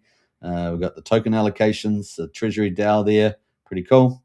We've got the DAO value apparently 120,000, 113,000 ready for deployment. So they've got some battle tested. We talk about Rhinofy. They got their own treasury and their combat token. Well, they've got treasury here looking pretty healthy. Kind of cool. Now, obviously, with the price down at where it is at the moment, and you can become a larger holder pretty quickly. So it's something to consider there. Now, they've also got big influencers involved. That can be a positive and a negative. But people like B Roots and Ian Heinrich that think people like that are into PGC can be like they're holding a lot of coins. You know what I'm saying. But we'll see. They got KPI. That's the dashboard. They got KPI report. Got the socials on here. Pretty impressive. Look at all the stats in here. Look at all these tabs. Token allocation, for example. Pretty neat. So really good dashboard, as you guys can see. So love to see a bit more of this because people can make more decisions. So if we go back into that dashboard there, we got the top here. You can switch to the UFO one, which is the secondary token they launched, and I think that's ended up burning off something like a 1.5%, is it, of the PTC supply. So it definitely has added some value there. Pretty cool.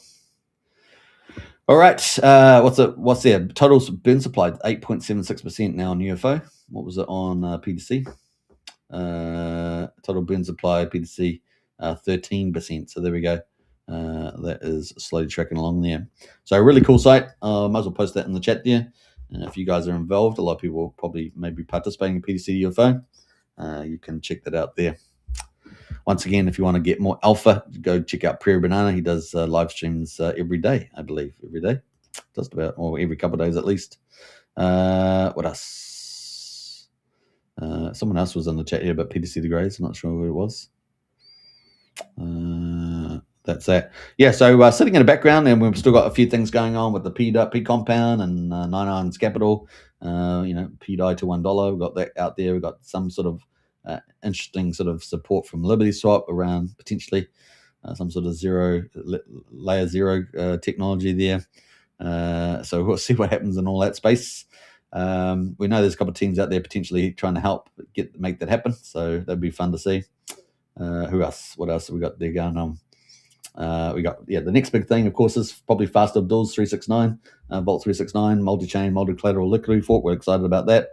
We do have other cool things potentially coming down the line with Stew and the commercialization of Tetra, and then of course the rollout of Signum Oracle should be pretty quickly after that, and then hopefully PUSD Algo, and that is from Jacob. That's his flagship. We'll get an update about that. We also could see his Mafia game launch is getting pretty close to finality. That'll be our first major game on PulseChain, I would say.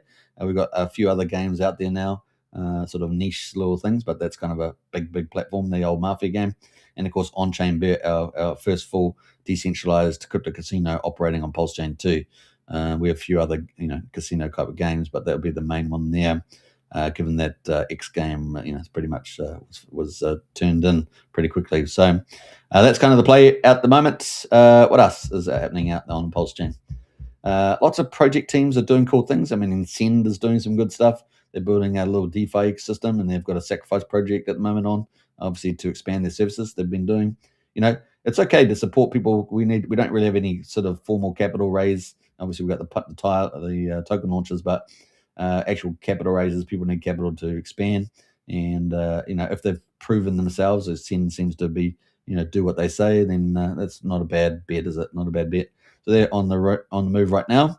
They're going to have their airdrop as well coming up. I think this did airdrop. They've got another airdrop coming up eventually. I think when they get 2,500 holders or users, I can't remember which measure it is, but that's coming up as well. So all the best to the Send team. They seem to be building out the DeFi, over $1 million in trading volume now. So for they're climbing the ranks. They're earning their stripes, as it were. All right. I hope you guys enjoyed that. We've got the Monster Thread coming out later today, guys. Monster Thread. What number is it? 37, guys. PulseChain's hottest publication, hottest news is coming out later today. PulseChain Monster Thread number 37. We got some awesome projects in there, guys. You're going to look for it. It's going to be amazing. We've got some of the we're going to have all the hottest news over the last week, and we're going to have some of the hottest projects on PulseChain. So I think it's going to be pretty exciting. Monster Thread number 37 coming up. If you're a project team out there, you want to get in on the action, then hit myself up or MVS Crypto. He's the promotional lead and editor of the Monster Thread. The Kryptonite show it's just so much fun doing these sort of things. It really is cool. And it is making a big impact. So I think we're getting upwards of 35 to 50,000 viewers. And this is in a bear market. You can imagine a bull market, the amount of views that we're going to get on the Monster Thread. we're probably talking big numbers, easily 6-figure numbers coming up in the future once Pulse Chain starts rolling. You guys know what it's like when we had the Pulse Chain sacrifice, the PulseX sacrifice, Hex going up 13 times, parabolics. People come out of everywhere, guys. It's going to be a crazy, crazy time. All right, hope you guys enjoy it. Don't forget to catch me tomorrow. I'll be doing the same day live stream. This was a big, long one today because I really wanted to get through a lot of stuff around Ethereum. It is a big deal, guys. We're game on now. Pulse Chain is going to, enjoy the glow, and we've got some of our own fundamentals as well happening as well. So very, very exciting. Keep up the great work, everybody, and catch you guys tomorrow. Before we end, though, we've got Heartwood Dog in the house. Good morning, Super and Pulse Chain friends. A big shout out to the Hog team. Yeah, Hog Chart's been pumping, guys. Our anime series on Pulse Chain, with the Pulse of the Fallen, absolutely amazing.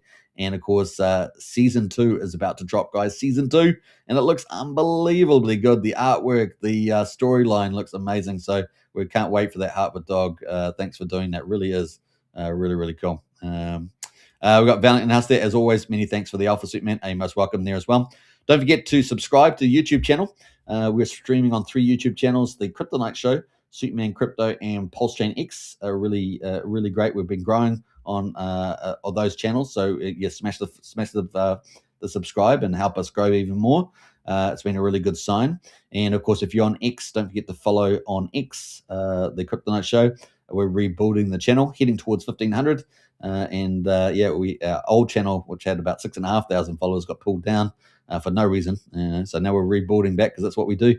We're fighters, right? In life, always be the guy that gets back on the horse. Always be the guy that fights, fights, and fights for your rights to party. Onwards and upwards, guys. Pulse Chain, feeling good about it. This is our year, guys. The golden age of America is upon us, and it's going to be absolutely amazing. So place your bets and get ready to rock and roll. Hexvader in the house as well. Good to see you, Hexvader. Thank you so much for watching the show, and I'll catch you guys tomorrow. Let's play a little. We might get a little visitor. Shall we? We'll see. Let's see if our little visitor comes in. Yeah, there we go. Visitor at the door, guy. Visitor at the door. Let's see. What do you got to say for yourself? You could get a God candle at any moment. You could get a giant green candle at any moment. Giant green candle. It's easier to get them because it's easier to get economic because it takes less economic for sale because there's less of it for sale. All right. That was a message from our sponsor. All right. Take care, guys. Catch you guys tomorrow, and bye for now. Woohoo! Game on.